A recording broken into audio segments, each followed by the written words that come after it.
ನಮಗೆ ನನ್ನ ಕುಟುಂಬ ಇದೆ, ನನ್ನ ಗೆಳೆಯರಿದ್ದಾರೆ, ಎಲ್ಲರೂ ಇದ್ದಾರೆ. ಅದೆಲ್ಲರದ್ರ ಜೊತೆಗೆ ಚಿತ್ರರಂಗಕ್ಕೆ ನಾನು ಬಂದಾಗಿಂದ ನನ್ನನ್ನು ಎಲ್ಲ ಥರದಲ್ಲೂ ಬೆನ್ತಟ್ಟಿದ ಅಣ್ಣಂದಿರಿದ್ದಾರೆ.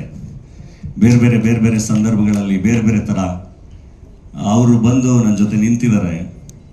ಆ ಥರ ಇವತ್ತು ಒಬ್ಬ ಅಣ್ಣ ಬಂದಿದ್ದಾನೆ. ಅಂದರೆ ಸ್ವಲ್ಪ ರಫ್ ಆ್ಯಂಡ್ ಟಫು, ಸ್ವಲ್ಪ ಸ್ಟ್ರೈಟು, ಆದರೆ ಅಷ್ಟೇ ಎಮೋಷನಲ್, ಅಷ್ಟೇ ಭಾವಜೀವಿ. ಎಷ್ಟು ಅಂದರೆ ನಾನು ಹಿಂಗೆ ಈಗ ಏನಾದರೂ ಒಂದು ಈಗ ನಾನು ಎಷ್ಟು ಬ್ಯುಸಿಯಾಗಿರ್ತೀನಿ ಅಂದರೆ ಏನೋ ಕೆಲಸ ಮಾಡ್ತಿರ್ತೀನಿ, ಇದು ಹಿಂಗೆ ಹಾಕ್ಕೊಂಡು ಓದಾಡ್ತಾ ಇರ್ತೀನಿ. ಇದ್ರ ಮಧ್ಯೆ ಸಿಕ್ಕಿದಾಗ ತಪ್ಕೊಂಡೋಣ, ಸಿಗೋಕ್ಕಾಗಿಲ್ಲ ಅಂದರೆ ನೀನು ಕೆಲಸ ಮಾಡಿಟ್ಟಲ್ಲಿ ಕೆಲಸ ಮಾಡು, ಚೆನ್ನಾಗಿ ಮಾಡ್ತಾ ಇದೆಯಾ ಮಾಡು, ನಾನು ಖುಷಿ ಪಡ್ತೀನಿ, ಯಾಕೆ ತಲೆ ಕೆಡಿಸ್ಕೊಂತೀಯ ಅಂತ ಬೆನ್ನು ತಟ್ಟು ಕಳಿಸ್ತಾರೆ. ಯಾವಾಗ ಸಿಕ್ಕರು ಖುಷಿಯಾಗಿ ತಕ್ಕೋತಾರೆ. ನಾನು ಇನ್ನೂ ಏನಾದ್ರು ಹೇಳಬೇಕು ಅಂತ ಮರ್ತ್ಬಿಟ್ಟೆ. ನನಗೆ ಫಸ್ಟು ನಂದು ಒಂದು ಇಶ್ಯೂ ಆದಾಗ ನನಗೆ ಇನ್ನೂ ನೆನಪಿದೆ, ಒಂದು ಮೆಸೇಜ್ ಬಂತು, ದರ್ಶನ್ ಯೋರ್ಚಿನ ಕಾಲ್ ಮೀ ಅಂತ. ಸಿಂಗಾಪುರಲ್ಲಿ ಇದ್ರು ಅವರು. ವಾಟ್ಸಪ್ ಕಾಲ್ ಮಾಡಿದೆ, ಇದಕ್ಕೆಲ್ಲ ತಲೆ ಕೆಡಿಸ್ಕೊಬೇಡ, ರೆಗ್ಯುಲರ್ ಆಗಿ ಇದೆಲ್ಲ ಚಾಲೆಂಜಸ್ ಬರ್ತಾ ಇರುತ್ತೆ ಬೆಳಿಬೇಕಾದ್ರೆ, ನಾವೆಲ್ಲ ಇದೀವಿ, ಧೈರ್ಯವಾಗಿರು, ನೀನು ಕರೆಕ್ಟಾಗೆ ಮಾತಾಡ್ತಾ ಇದೀಯ, ಹಂಗೆ ಇರು ಅಂತ ಹೇಳಿ ಸಿಂಗಾಪುರಿಂದ ಫೋನಲ್ಲಿ ಫೋನ್ ಇಟ್ಟಿದ್ದೆ. ಅಂದರೆ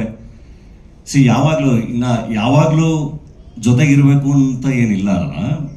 ಯಾರಿಗಾದ್ರೂ ನಮ್ಮವ್ರಿಗೆ ಒಂದು ತೊಂದರೆ ಆದಾಗ ಇಲ್ಲ ಇಲ್ಲಿ ನಾನು ಇರಬೇಕು ಅಂತ ಅನ್ಸುತ್ತಲ್ಲ, ಅವನು ಒಳ್ಳೆ ಅಣ್ಣ.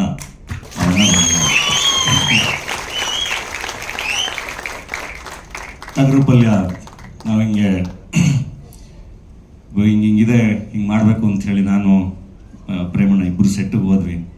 ನಮ್ಗೆ ಬರಲ್ಲ ಚಿನ್ನ ಅಂದರು. ನನ್ನ ಮುಖ ಹಂಗೆ ಒಂಚೂರು ಸಪ್ಪಗಾಯ್ತು. ಬತ್ತೀನಿ ನಡ್ಯಾ ಕಳ ಅಂತ ಹೇಳಿ ಇವತ್ತು ಬಂದಿದ್ದಾರೆ.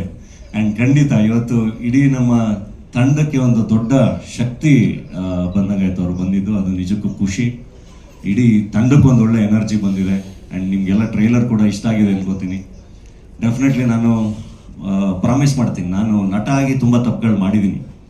ಏಕೆಂದರೆ ಅದು ನನ್ನ ಅನಿವಾರ್ಯತೆ, ಅದು ನನ್ನ ಅವಶ್ಯಕತೆ. ನನ್ನ ಇಂಡಸ್ಟ್ರಿಗೆ ಬಂದಾಗಿಂದ ನಾನು ಇಲ್ಲಿವರೆಗೂ ಬಂದು ನಿಂತ್ಕೊಳ್ಳೋಕ್ಕೆ ನಾನು ಪ್ರಾಜೆಕ್ಟ್ಗಳನ್ನ ಮಾಡಬೇಕಿತ್ತು, ಬಂದಿದ್ರಲ್ಲಿ ಬೆಟರ್ ಚೂಸ್ ಮಾಡ್ಕೊಂಡು ಮಾಡಿದ್ದೀನಿ. ಎಷ್ಟೊಂದು ಸರಿ ಅದು